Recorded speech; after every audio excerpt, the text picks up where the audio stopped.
Yarışmanın bu bölümünde Tuğçe'nin dağa tırmanması gerekiyordu. Sabahın ilk ışıkları doğu ufkunu soluk bir maviye boyarken Tuğçe ayaklarını ıslak toprağa bastı. Dağın dibindeydi.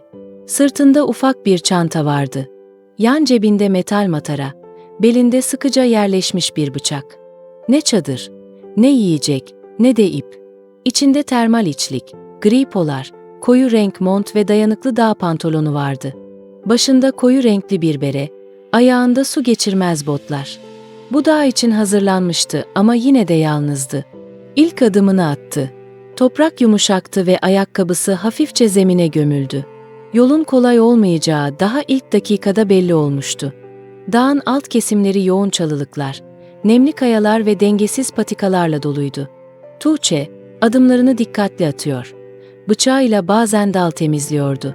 Eğim yavaş yavaş artmaya başladı. Gökyüzü parlaktı ama dağın gölgesi patikayı serin tutuyordu. Öğleye doğru, dağın eteklerinde akan bir dereye ulaştı. İnce, berrak ve soğuktu. Matarasını dikkatlice doldurdu. Kaygan yosunların üzerine basmamaya çalıştı. Yere çömeldi, suyu içti. Gözleri tekrar zirveye doğru kalktı. Dağ hala sessizdi. Güneş batıya eğilirken hava soğumaya başlamıştı. Tuğçe'nin gölgesi uzuyor. Adımları ağırlaşıyordu. Ağaçlar seyrelmiş, zemin kuru otlar ve sert taşlarla kaplanmıştı.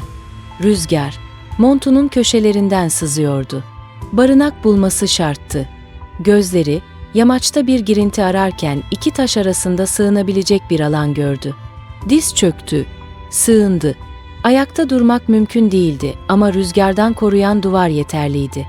Yerdeki taşları temizledi. Bıçağıyla kuru ot ve daldan bir zemin hazırladı. Üzerine oturdu. Matarası doluydu. Biraz içti. Ama midesi boştu. İlk günü aç tamamlamıştı. Gece bastı. Rüzgar uğulduyor. Taşların arasından gecenin sesi sızıyordu.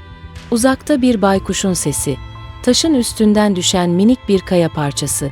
Tuğçe dizlerini karnına çekti. Montunu sıktı. Gözlerini kapattı ama uyumadı.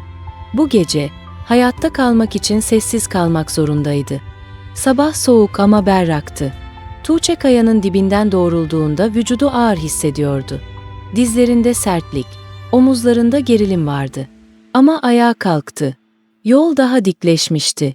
Artık yürümek yeterli değildi. Bazen tutunmak gerekiyordu. Bir taşın üzerinden atlarken dengesini kaybetti. Sol dizi taşa çarptı. Acı keskin ama yüzeyseldi. Sıyrık ve morluk oluştu dizinde. Yürüyebiliyordu. Sadece daha yavaş. Durmadan ilerledi. Adımları daha dikkatli. Nefesi daha derindi. Öğle saatlerinde hava değişmeye başladı. Gökyüzü griye döndü. Sis yamaçları yutmaya başladı. Tuğçe'nin görüş mesafesi azalıyordu. Rüzgar sertleşmiş. Isı düşmüştü. Açlık artık bastırılmazdı. Midesi kazınıyor. Adımları zorluyordu. Bir kayanın dibine çömeldi. Etrafını ararken taşın dibinde birkaç mantar buldu. Çürük kokmuyor. Rengi normaldi. İçgüdüsel bir kararla topladı. Sonra bir hareket fark etti. Bir kayanın arasında sıkışmış bir kertenkele. Canlıydı. Tuğçe elini uzattı. Bıçağıyla hareketsiz hale getirdi. Biraz aşağıda, rüzgardan korunaklı bir alanda kuru dal ve ot topladı. Taşların arasında kıvılcım çıkartmayı başardı. Ateş yandı. Mantarları üzerinde pişirdi. Kertenkelenin etini temizleyip parçaladı. Tat berbattı. Ama bedenine dönen güç tartışılmazdı. Gece boyu ateş tümden sönmüştü. Sabah hava daha soğuk, nefes alınmaz kadar kuru ve kesiciydi. Tuğçe'nin dizindeki ağrı artmıştı ama yürüyebiliyordu. Son bölüm başlamıştı. Zemin artık tamamen kayalıktı. Her adımda daha dik, daha dengesiz bir yüzey vardı. Ve o an geldi. Bir adım atarken, yukarıdaki taşların arasından kar ve küçük kayalar kopmaya başladı. Bir çığ tetikleniyordu. Tuğçe hemen bir taşın arkasına doğru kendini attı. Birkaç saniye boyunca taşlar ve kar onun yanından geçip gitti. Vurdu, savurdu, sildi görüşü. Ama hayattaydı. Yavaşça doğruldu. Eli kanlıydı. Dizi titriyordu ama yürüyebiliyordu. Ve yukarıda, Zirve artık görünüyordu. Son 100 metre, rüzgar şiddetli, kar yağışı etkiliydi.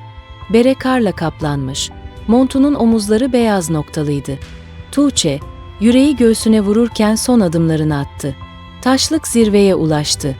Arkasındaki tüm yol karla silinmişti. Önünde ise sadece rüzgar ve sessizlik vardı. Tuğçe durup, dizlerinin üzerine çöktü ve ellerini taş zemine bastı. Gözlerini kapattı, nefesini tuttu. Artık zirvedeydi ve yaşamaya devam ediyordu. Tam o sırada, uzaktan gelen bir ses, ilk başta rüzgar sandı. Ama hayır, bu daha düzenliydi. Bir helikopter sesi. Gözlerini açtı, başını kaldırdı. Gökyüzünde, bulutların arasından süzülen siyah bir gölge, helikopter yavaşça yaklaşırken alçalmaya başladı. Tuğçe bir eliyle gözlerini kapattı, rüzgarı hissetti. Sonra ayağa kalktı ve kurtuluşuna doğru yavaş adımlarla ilerledi.